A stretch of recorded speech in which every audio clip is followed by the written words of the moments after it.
Hello children, I'm very happy to welcome you all again to our political science class. So we have been discussing about federalism. Okay, in the last class, I told you the concept of federalism and the objectives of federal system. So those topics that are discussed in the last video. And now in this video, let us discuss the kinds of federalism or federation. Kinds of federation. Kinds of federation.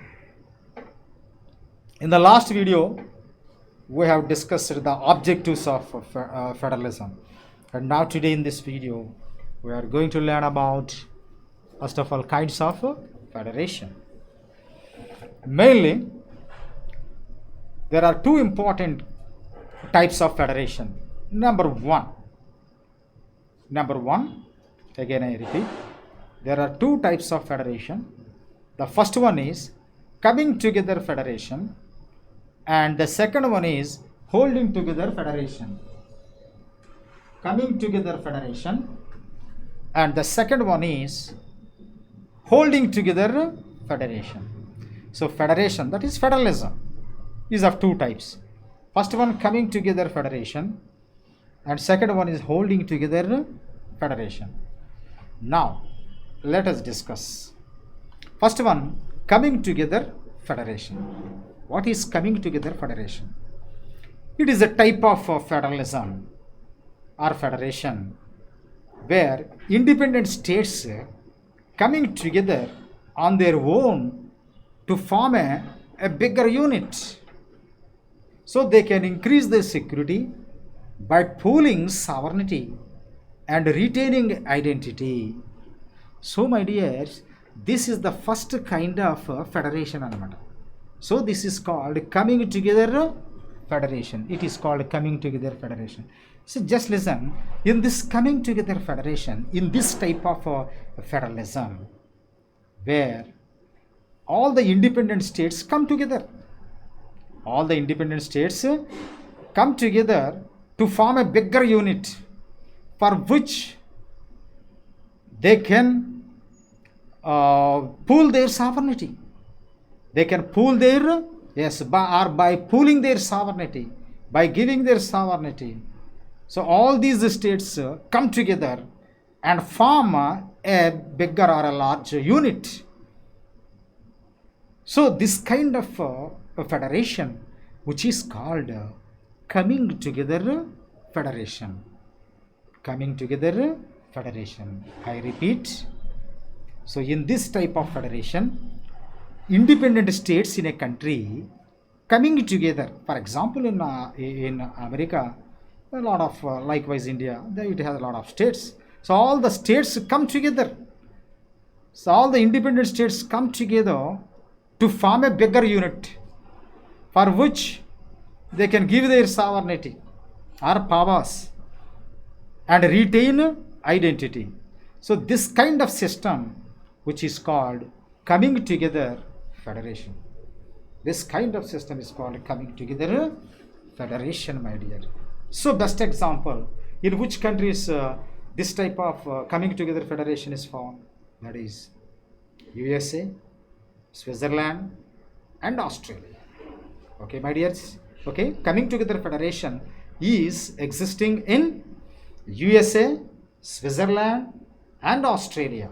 USA, Switzerland and Australia. Okay, so in these countries where we can see coming together federation.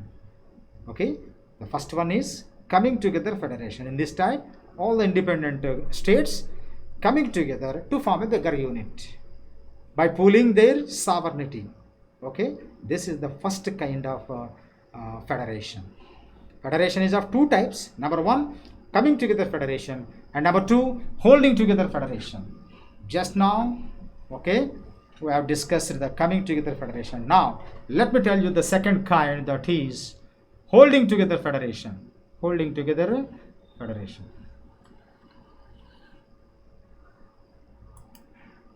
Holding together federation. Second one, holding together federation. This is the second type of federation or federalism. So in this type, a large country decides to divide its power. In this type, a large country decides to divide its power between the constituent states and the national government. So central government here tends to be more powerful, okay, in this holding together federation. Listen, in this type of federation, a large country decides to divide its power, okay. Country decides to divide it, our central government decides to divide its powers between the states. Okay, my dear children? Yes. So the powers are distributed between the states, constituent states, or former states, and the national government or central government. And this arrangement, which is termed as holding together federation. Holding together federation. So in this type, a large country decides to divide its power between the constituent states and the national government. So in this type, in short, let me tell, the powers are distributed between the national government or central government and the states. Powers are distributed equally between the central government and the states. But whereas, even though the powers are distributed, but the central government enjoys more power. The central government enjoys more powers in this holding together federation. So that's why the central government tends to be more powerful. Yes, on so many issues, okay, national issues, it is the central government which enjoys the power to take decisions. So the central government tends to be more powerful. Okay, now, where do we find this holding together federation? Best example, India. India, Spain, and Belgium. India, Spain, and Belgium. So in these countries where we can see the second type of federation, that is holding together federation. So India is the best example for holding together federation. That means powers are equally distributed. At the same time, central government enjoys more powers rather than the states. So that is called the second type, holding together federation. And here please look at this picture, my dear children. And here we have the three tiers: center, state, and local self-government. Three-tier system. We have three-tier system in India. Okay, we have the central government at the top. Second one, state governments we have, and at the below we have at the bottom local self-governments. Okay, yes, all the corporations, municipalities, and village panchayats come under local self-government. We have the three-tier system in India. So India is the best example for holding together federation. Now, what makes India a federal country? What makes India a federal country? Okay. How can we say that India is a federal country? What makes India a federal country? So, my dears, it is the Constitution declares India as a union of states. The Constitution of India specifically proclaims that India is a union of states. Okay, the Constitution of India proclaims that India is a union of states.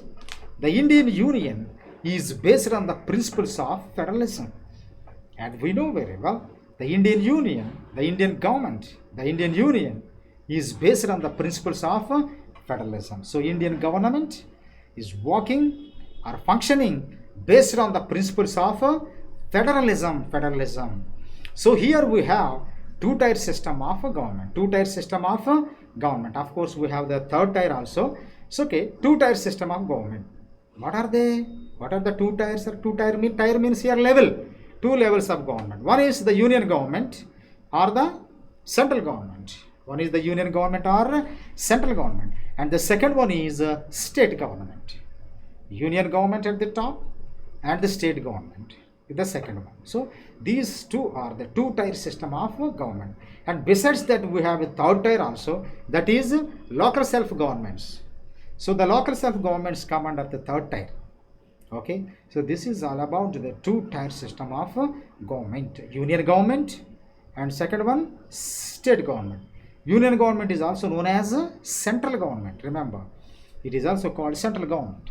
So the constitution clearly provided a threefold distribution of legislative powers between the union government and the state government.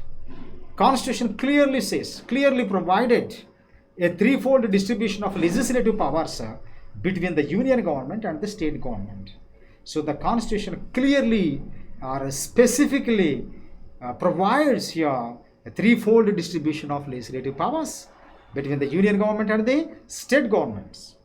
Now let us discuss what they are. The threefold distribution of legislative powers. Threefold distribution of legislative powers. What are the threefold distribution of legislative powers? Yes, the constitution clearly, okay, provides this. So there is this is threefold distribution of legislative powers. What powers the central government is having, and what powers are given to the states. So all these are specifically mentioned in the provisions of the Indian Constitution.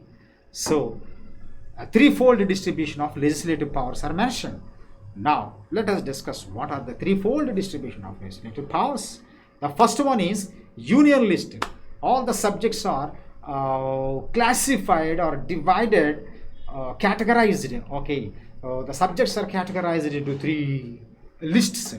One is union list, second one is state list, and third one is concurrent list. Okay, the subjects are classified or categorized into three types. They are: number one, union list; number two, state list; number three, concurrent list. Now let me tell you briefly what come under a union list, what come under state list, and what come under concurrent list. Okay, now union list, that is the first list, union list. So union list consists of 97 subjects, my dear children.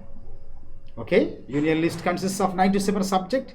It includes subjects of national importance.